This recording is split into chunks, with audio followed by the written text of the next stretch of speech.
குப்பத்துல அங்க கம்யூனிஸ்ட் கட்சியுடைய மாநாடு அனுமதி கொடுக்க மாட்டேங்கிறார். விடுதலை சிறுத்தை கட்சி திருச்சியில ஒரு மாநாடு அனுமதி கொடுக்க மறுக்கிறாங்க. விடுதலை சிறுத்தை கட்சியினுடைய கொடிக்கம்ப நடத்துக்கு முடியாதுன்னு தடுக்கிறாங்க. இவ்வளவு அசிங்கப்பட்டுமா அந்த கூட்டணியில் இருக்க வேணும்? இவ்வளவு அசிங்கப்பட்டுமா அந்த கூட்டணியில தொடர வேணும்? சிந்திச்சு பாருங்க. அனைத்து இந்திய அண்ணா திராவிட முன்னேற்ற கழகத்தை பொறுத்த வரைக்கும் எங்க கூட்டணியில் சேர்கின்றவர்களுக்கு ரத்தன கம்பளம் விரிச்சு வரவேற்கின்ற கட்சி அண்ணா திமுக கட்சி. இவரது அழைப்பை இந்திய கம்யூனிஸ்ட் கட்சி நிராகரிக்கிறது. ஏன் நிராகரிக்குது அப்படின்னா, நீங்கள் சேர்ந்திருக்கிற இடம் மிக மிக மோசமான இடம். ஒரு வகுப்புவாத வெறி பிடித்த ஒரு கட்சி, அரசியலமைப்பு சட்டத்தை துச்சமென மதிக்கிற கட்சி, மதச்சார்பின்மை கொள்கைக்கு எதிராக செயல்படக்கூடிய கட்சி. அந்த கட்சியோடு சேர்ந்து கொண்டு மற்றவர்களையும் அழைப்பது மிகச்சிறந்த நகைச்சுவை. 2025ஆம் ஆண்டில் மிகச்சிறந்த நகைச்சுவை எது அப்படின்னா, எடப்பாடி பழனிசாமி சிதம்பரத்தில் பேசியது.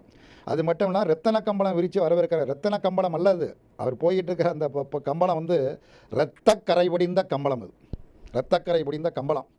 அந்த பாரதிய ஜனதா கட்சி இரத்த கரை படிந்த கம்பளத்தில் அவர் போய்கிட்டு இருக்காரு. அந்த கரைபடைந்த அந்த கம்பளத்தில் இந்திய கம்யூனிஸ்ட் கட்சியோ திமுக இருக்கிற மற்ற எந்த தோழமை கட்சிகளும் ஒருபோதும் பயணிக்காது. இப்போ அவங்க கூப்பிட்டதை நான் போயிருந்தேன்னா என்ன ஆகாவோன்னு இருப்பாங்க. அவங்க கூப்பிட்டா நான் போகலை, அங்கே போகிறதுக்கு வாய்ப்பு இல்லை. அதனால் இந்த கொச்சைப்படுத்தும் நோக்கில் அப்படி சொல்கிறாங்க. அது அவங்களுக்கே தெரியும், மனசாட்சிக்கே தெரியும். நான் அதிமுகவை விமர்சிக்குங்கிற நோக்கத்தில் விமர்சிக்கல. அதிமுக மேலே எனக்கு எந்த காழ்ப்பும் இல்லை. அவங்க வந்து வலுவாக இருக்கிற போதே கூட்டணி ஆட்சி அப்படின்னு அமித்ஷா சொல்கிறாருன்னா, அதிமுகவை எவ்வளோ பலவீனமாக அவங்க கருதுறாங்க. பலவீனமாக கருதுறவங்க பாஜக, அவங்கள அவங்க வந்து டிஃபெண்ட் பண்ணுறாங்க.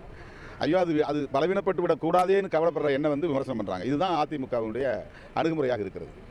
எம்ஜிஆர் ஜெயலலிதா கட்டி காத்த இயக்கத்தை அவர்கள் துச்சமாக மதிக்கிறார்கள். ஆதரவு கூட தெரிவிக்க வேண்டாம், அமைதியாக இருக்கணும். ஆனால் என்ன வந்து அவங்க விமர்சிக்கிறாங்கன்னா, தன் தலையிலேயே மண்ணை வாரி போட்டுக் கொள்கிறார்கள் என்று தான் அதை நான் பார்க்க வேண்டியதாக இருக்கிறது. அதாவது வந்து அவங்க ப்ரொவோக் பண்ணுறாங்க, ஏதாவது சந்தேகத்தை எழுப்புறாங்க. விடுதலை சிறுத்தைகள் கட்சி மீது ஒரு சந்தேகத்தை உருவாக்கினா திமுக கூட்டணிக்குள்ளே ஒரு குழப்பம் உருவாகும்.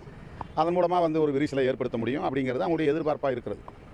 எனக்கு நீ 4 சீட்டுக்கு போகிற 6 சீட்டுக்கு போகிற இது போதுமா உனக்கு அப்படின்னு எனக்கு திடீர் கரிசனம் பல பேருக்கு வந்திருக்கிறது. இந்த கட்சி வளரவே கூடாதுன்னு நினைக்கிறவங்க கூட ஏன் இன்றைக்கி நீங்கள் 4 சீட்டு வாங்குறீங்க 6 சீட்டு வாங்குறீங்கன்னு பேசுகிறாங்க. அவங்களுடைய நோக்கம் என்னென்னா, எங்களுடைய வளர்ச்சி அல்ல, எங்களுடைய நலன் அல்ல. எங்களை வந்து ப்ரொவோக் பண்ணுறாங்களாம். அதாவது உணர்ச்சியை தூண்டிவிட்டு அதன் மூலமாக வந்து திமுக மீது எங்களுக்கு ஒரு வெறுப்பு வரும் அப்படின்னு. அங்கே திமுக மட்டுமே பாதுகாப்பு அரண் அப்படிங்கிற அடிப்படையில் பேசலை. மதசார்பற்ற முற்போக்கு கூட்டணி, திமுக தலைமையில் இருக்கிற கூட்டணி, விடுதலை சிறுத்தையிலும் சேர்ந்து உருவாக்கிய கூட்டணி, இதெல்லாம் சேர்ந்து தான் பாதுகாப்பு அரண் அப்படின்னு நான் சொல்கிறேன்.